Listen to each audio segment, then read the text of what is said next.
They said the car did not exist. No paperwork, no photograph, no serial number anyone could trace. Just a rumor that refused to die, passed between old mechanics and Shelby obsessives for half a century, about a machine Carroll Shelby, supposedly built for himself and never let leave his sight. Then a small team of researchers, chasing a lead that looked like nothing, pulled back a dust cover in a locked structure that had not been opened in decades, and found something that should not have been possible.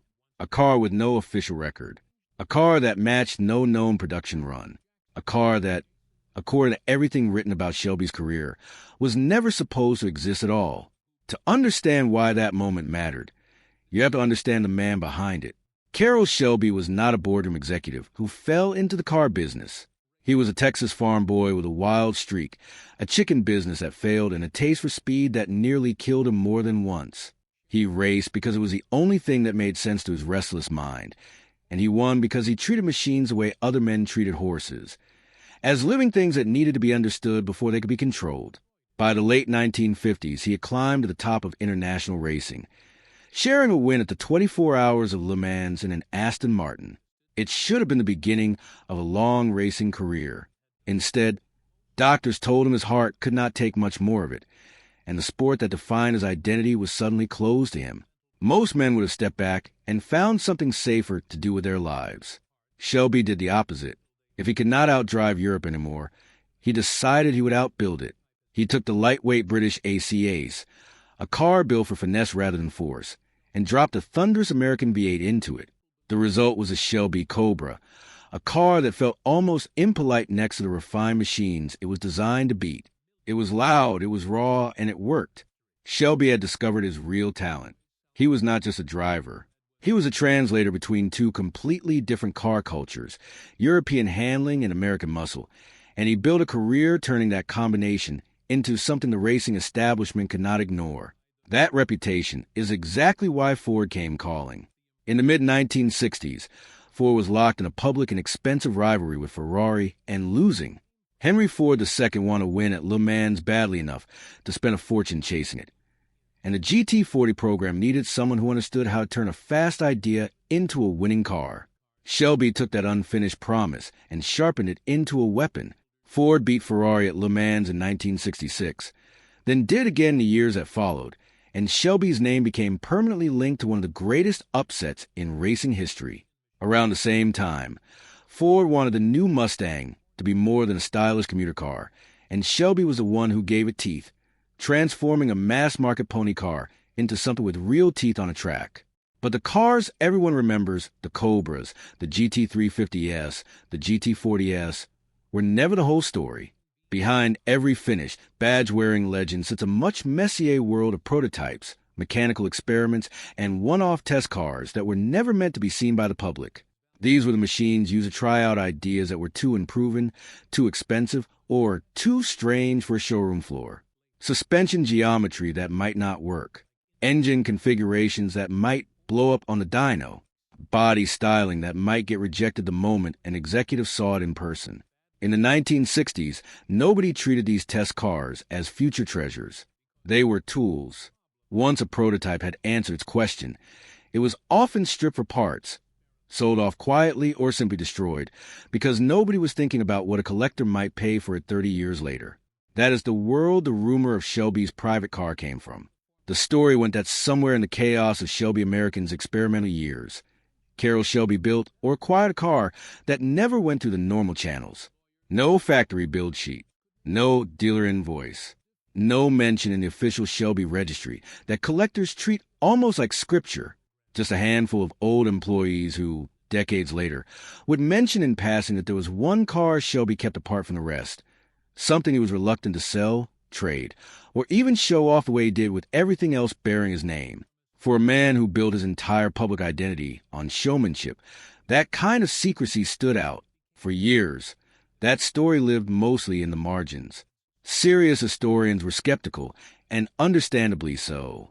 Shelby's world has been picked apart by researchers for decades. Every known chassis number has been cataloged.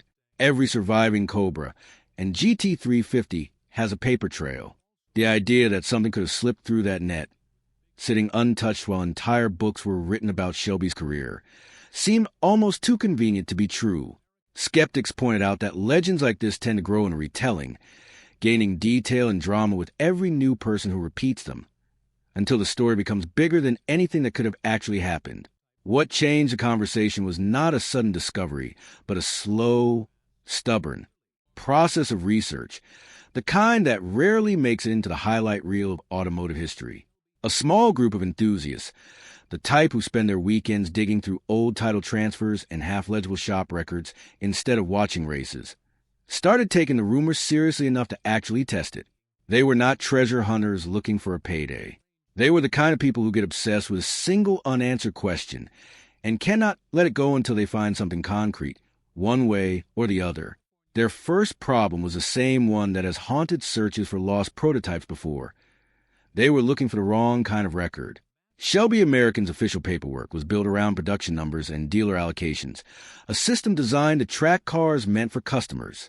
A car that never entered that system in the first place would be invisible to anyone searching that way. It would not show up in the registries collectors rely on, because those registries were built to track what left the factory as a product, not what stayed behind as an experiment. If a car like this existed, its trail would not be in the Shelby paperwork at all. It would be somewhere else entirely, buried in supplier invoices, insurance records, or the personal files of people who worked directly for Shelby rather than for Ford. That shift in thinking is what finally opened the search up. Instead of chasing chassis numbers through the usual channels, the researchers started looking at property records, old insurance riders, and estate paperwork connected to people who had worked closely with Shelby in the years after his racing career ended. It was slow, unglamorous work, the kind that involves a lot of dead ends and false leads before anything useful turns up. But eventually, a name surfaced that connected back to a piece of land Shelby had quietly held on to for years, far from the public workshops and racing facilities everyone already knew about. On that property sat a structure that, on paper, looked like nothing more than a storage building. It was not listed anywhere as part of Shelby American's official facilities. It had no historical marker, no mention in any of the biographies written about him. Nothing to suggest it held anything more interesting than old furniture or farm equipment. That kind of anonymity is exactly what allows something to survive undisturbed for decades. A famous building gets attention. A famous building gets looted, photographed, picked apart by curious visitors. An anonymous one just sits there, quietly aging, protected by the fact that nobody knows to look. When the team finally gained access, what they found was not a polished museum piece waiting under silk cover. It was rougher than that, and in some ways more convincing because of it. Dust had settled into every seam of the bodywork. Tires had gone flat and cracked with age. Mice had clearly made a home somewhere in the interior at some point in the car's long silence. This was not a car that had been lovingly maintained in secret. It was a car that had simply been left alone, forgotten by time in a way that only makes sense if almost nobody knew it was there in the first place. But the details underneath the grime told a different story than the dust suggested. The proportions did not match any catalog Shelby model. Modifications to the chassis and body suggested experimental work that never made it into any production car bearing the Shelby name. There were mechanical touches that felt distinctly like Shelby's fingerprints, the same instinct for combining raw power with careful balance that defined his most famous builds, but applied here in a way that felt more personal, less filtered to the demands of a corporate partner like Ford. It looked less like a car built to sell, and more like a car built to answer a question only Shelby himself was asking. Were the finds spread carefully at first, the way it always does among people who understand how easily a real discovery can be dismissed if it is announced too loudly, too soon. Independent researchers with deep knowledge of Shelby's mechanical habits were brought in to examine the car piece by piece, comparing its construction against known techniques from Shelby American's most experimental years. Metallurgical analysis, tool mark comparisons, and careful study of the fabrication style all pointed toward the same conclusion. This was not an amateur restoration or a later imitation built to fool collectors.